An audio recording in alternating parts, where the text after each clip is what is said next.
Imagine this. You're stood in the roaring heart of the Stadium of Light, the place buzzing with possibility.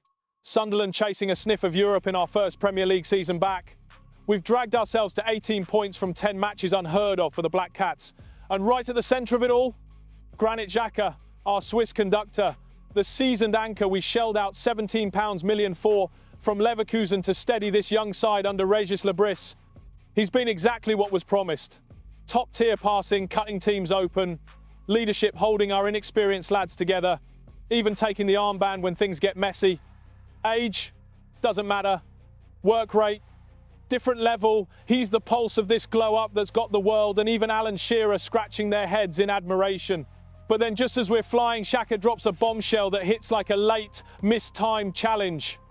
In an interview this week, ahead of our clash with the league leaders, he says, and I quote, "Everyone knows Arsenal is in my heart. I still support them. I'm still watching the Arsenal games.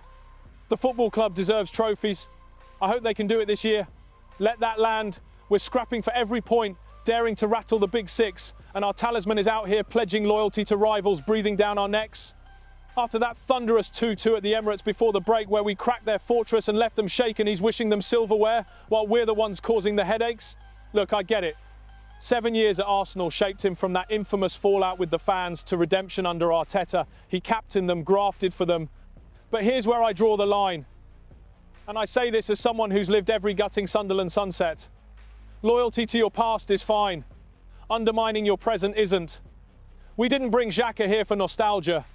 We brought him as the battle-hardened general to drive this squad against the odds. Think of the youth policy Kirill Louis-Dreyfus set up. Enzo Lefebvre, Habib Diarra, Noah Siddiqui, brilliant talents, but raw.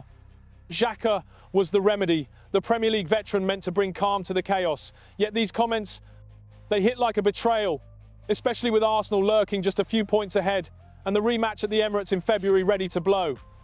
Will he tackle every ball with the same fire against his old club? Or will echoes of Arsenal in my heart drown out our chance?